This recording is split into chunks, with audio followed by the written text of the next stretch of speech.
आखिर किस गुनाह की सजा भुगत रहे हैं इस गांव के लोग। गांव में स्कूल न होने से बच्चे रह जाते हैं शिक्षा से वंचित। आसपास अस्पताल न होने से इलाज न मिलने पर मरीजों की हो जाती है मौत। गांव के हालात देखकर टूट जाते हैं बेटे और बेटियों के रिश्ते। चुनाव के समय वोटों के नाम पर यहाँ के लोगों की गिनती तो होती है, पर चुनाव के बाद पशुओं की तरह उन्हें उनके हाल पर छोड़ दिया जाता है। बद से बदतर हालातों में जीवन जीने को मजबूर हैं गांव के निवासी। लगा रहे हैं शासन से मदद की गुहार, क्या सुनेगा कोई इनकी पुकार।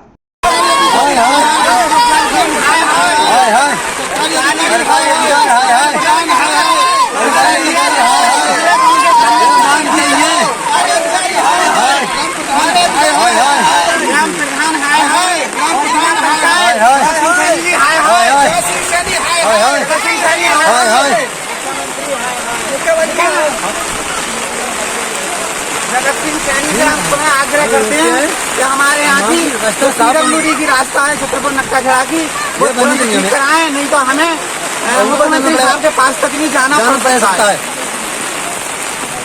चेतावनी है ये हमारी।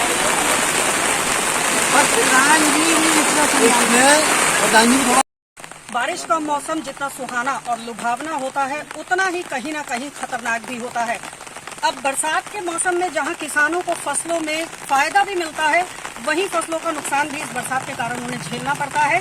फसलों का नुकसान हो या बढ़ी हुई मुश्किलें, ये तो एक प्राकृतिक मुसीबत कहा जा सकता है, लेकिन खराब सड़कें, टूटी नालियां, जल भराव की समस्याएं अगर कहीं देखने को मिलती हैं तो ये जाहिर है कि अधिकारियों और जिम्मेदार संबंधित लोगों की लापरवाही को पूरी तरह से दर्शाता है।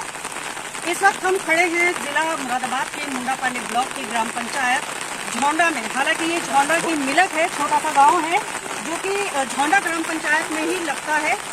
यहाँ के हालात अगर हम आपको दिखाएं तो आप मेरे साथ यहाँ देखिए, सामने जो रास्ता है ये गांव का मेन रास्ता है, जो कि एंट्री है, यहीं से लोगों का आना जाना होता है। गांव में जाने के लिए इसी रास्ते से होकर लोगों को गुजरना पड़ता है, और इस रास्ते से गुजरने के लिए किस तरह की मुश्किल और किस तरह की परेशानियों का सामना यहाँ लोगों को करना पड़ता होगा, ये अपने आप अंदाजा लगाया जा सकता है। सबसे बड़ी बात कि स्कूल जाने वाले बच्चों तक को यहाँ से गुजरना मुश्किल हो रहा है, और इस खराब रास्ते के चलते वो अपनी शिक्षा तक पूरी नहीं कर पा रहे हैं, स्कूल नहीं जा पा रहे हैं। छोटे छोटे बच्चे हैं यहाँ पर जो स्कूल जाते हैं। पहली बात तो यहाँ आसपास कोई स्कूल है ही नहीं सरकारी, क्योंकि ये छोटा सा जो गांव है मिलक, ये झोंडा गांव में पड़ता है और स्कूल भी यहाँ से काफ़ी दूर है। लेकिन फिर भी जैसे तैसे करके यहाँ के लोग अपने बच्चों को शिक्षा हासिल करने के लिए स्कूल भेजते हैं। तो इस वक्त खराब हालातों के चलते उनका स्कूल जाना मुश्किल ही नहीं, नामुमकिन हो रहा है, बच्चे स्कूल नहीं जा पा रहे हैं। अब यहाँ के लोगों से ही आपको जानकारी लेकर के बताएंगे कि इन खराब रास्तों के अलावा यहाँ और भी कई ज़मीनी हकीकत और ज़मीनी समस्याएं हैं जिनसे वो जूझ रहे हैं, और किस तरह के हालात हैं, बद से बदतर हैं। यहाँ हम आपको जानकारी लेकर देंगे लोगों से। थोड़ा करीब लाओ, इनकी आवाज़ जरा तेज बोलना अम्मा थोड़ा। अम्मा जी ये बताओ, ये जो रास्ता है इसमें से आप निकलते हैं कभी? अच्छा, कभी जाते हैं आते हैं। अब बुढ़ाई हमारी अंधे हैं। अच्छा, उन पर लिख रू ना जाते जनता में। अच्छा, कहाँ दिल करके। तो ये रास्ता ठीक होने के लिए कोशिश नहीं करी कभी? आप तो इतनी पुरानी है, बुजुर्ग है, इतने सालों से कोशिश होती थी, ऐसी पारोगे तू। अच्छा, हाँ, कोशिश ना नाली लिख रही ना कभी सड़क की क्षमता गई। अच्छा, मतलब अभी तक यहाँ कुछ काम हुआ ही नहीं है इसको संभालने के लिए। अच्छा, तारावती जी ये बताइए, ये मेन रास्ता है क्या गांव में? यही एक रास्ता खराब है या और भी रास्ते खराब हैं? रास्ता ही है क्या जो सारे रास्ते खराब हैं?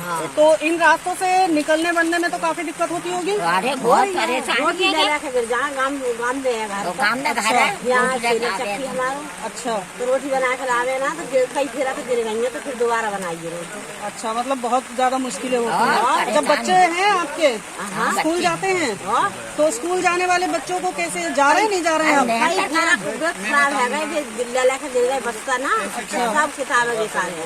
अच्छा, तो दोबारा लाए। अच्छा, तो ऐसे में तो अब स्कूल जा ही नहीं पा रहे होंगे निकलने के लिए। कल्लो लड़का गाओ हमारो कल्लो गिर गाओ तो फिर लौटे आओ। अच्छा, मतलब पढ़ाई में उनकी काफी मुश्किलें आ रही हैं। बहुत थोड़ी। अच्छा, अभी बता रहे थे कुछ लोग कि यहाँ पर शौचालय भी बने हुए नहीं है, जंगल जाती है। जंगल जाते जंगल जाती हैं औरतें? तो आपके घर में लड़कियां भी होंगी? जवान लड़कियां हमारी वो भी जंगल जाती हैं? अब कहाँ जाए, प्रधान ने कौन बोला दे हमें शौचालय लगा शौचालय नहीं बना यहाँ? ना। आज की तारीख में तो सारे ही गाँवों में लगभग शौचालय बन चुके हैं, सामुदायिक शौचालय भी बने हैं। तो इस तो गाँव 2000 रुपये मांगे शौचालयों पे, हाँ, और 2000 रुपए लेके भी नहीं बना? 2000 इतना नहीं है। ग्राम पंचायत भूंडा की मदद करती है मजा। तो ये जगत सिंह सैनी जी चुनाव के वक्त आए थे। अच्छा, जगत सिंह सैनी जी जिला पंचायत हाँ सदस्य हाँ, हैं। जिला पंचायत उन्होंने जो है इसमें नालियाँ वगैरह खुदवाई। अच्छा, कहा कि भाई तुम्हारे यहाँ की ये सड़क मैं पास करा दूँगा और आप हमें जुटाइए। अच्छा, उन्होंने ये पास कराई और इसका बजट भी बन गया। लखनऊ वहाँ के उच्च अधिकारी से मेरी बात हुई, कह रहे तुम्हारे यहाँ का बजट है 750 मीटर फैलिया है, 632 मीटर संजय झाड़े ने यहाँ का पैसा मंडी में लगाया। वहाँ कोई फायदा आपने जानकारी करी थी तो आपको बताया गया था कि बजट इसका पास हो गया है? हाँ हाँ हाँ, लेकिन बनी नहीं है। PWD के अधिकारी से मेरी 3 महीना बाद चली।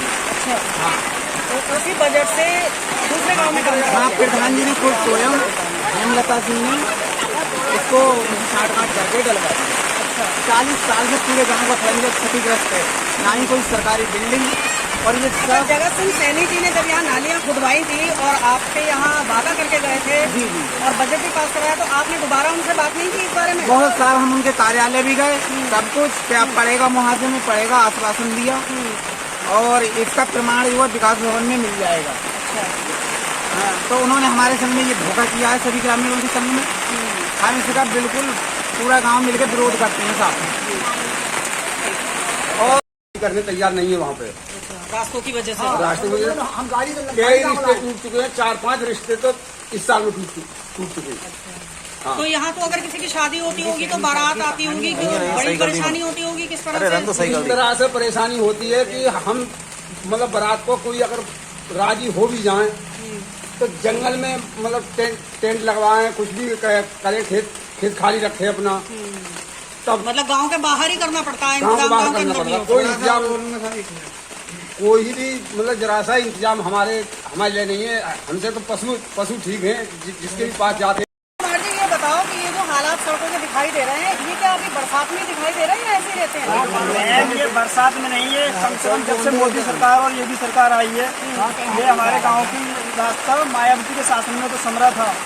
उसके बाद में अभी तक इस रास्ते पे 1 रुपये का भी विकास नहीं हुआ है और ना ही हमारे गांव में कोई शिक्षा का लिए स्कूल है। यहाँ के आदमी पहले तो बेस शिक्षा है और अब जो नई पीढ़ी है वो शिक्षित होना चाहती है, फिर भी यहाँ कोई हमारे गांव में सरकारी स्कूल नहीं है। अच्छा, आप जैसे कि बता रहे हैं कि यहाँ पर स्कूल नहीं है, बच्चे शिक्षा हासिल करना चाहते हैं लेकिन स्कूल नहीं जा पाते क्योंकि आसपास कोई अच्छा स्कूल नहीं है। तो यहाँ मैं पहले पूछना चाहूँगी कि सबसे ज़्यादा लोग किस समाज के हैं? सबसे ज़्यादा यहाँ लोग हैं SC समाज के। ऐसे समाज के लोग ज़्यादा रहते हैं। उससे थोड़े कम है OBC वाले, लोधी समाज, लोधी बोलते हैं, राष्ट्रीय लोधी वो हैं और थोड़े ज़्यादा भी वो हरिजन। ज़्यादातर ऐसे समाज के लोग आते हैं।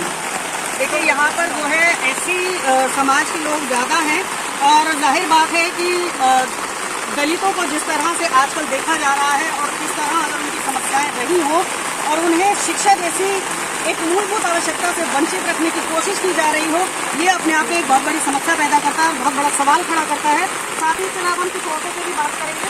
विकास कार्यों की अगर बात करें तो कहीं ना कहीं ऐसा लगता है कि इस गांव में, जो कि झोंडा की मिलक कहलाता है, इस गांव में आबादी तो है लगभग 5000 की। 5000 की इस आबादी में अगर देखा जाए तो जनप्रतिनिधियों को यहाँ पर रहने वाले सिर्फ वोटर दिखाई देते हैं, जनता या लोग यहाँ रहते हुए दिखाई नहीं देते। यही वजह है कि चुनाव के समय में यहाँ जनप्रतिनिधियों के आने जाने का तांता लग जाता है, लोगों से बात भी होती है, वादे भी होते हैं, दावे भी होते हैं, लेकिन चुनाव निकल जाने के बाद यहाँ पर लौटकर आने के लिए ना तो किसी के पास वक्त है और ना ही किसी की इतनी हिम्मत है कि इस हालात में, जो सड़क के ये हालात है, इन हालातों में इन रास्तों पर कोई भी जनप्रतिनिधि या कोई भी संबंधित अधिकारी आ करके एक बार इस रास्ते से अगर गुजर जाए तो मैं मानती हूँ कि उनकी काबिल तारीफ होगी और हिम्मत का काम होगा। लेकिन ऐसा करेगा कोई नहीं, ये भी यहाँ की जनता को पूरा यकीन है। हालांकि लोग कह रहे हैं कि चुनाव के समय आते हैं, उसके बाद आने की यहाँ किसी की हिम्मत नहीं होती है।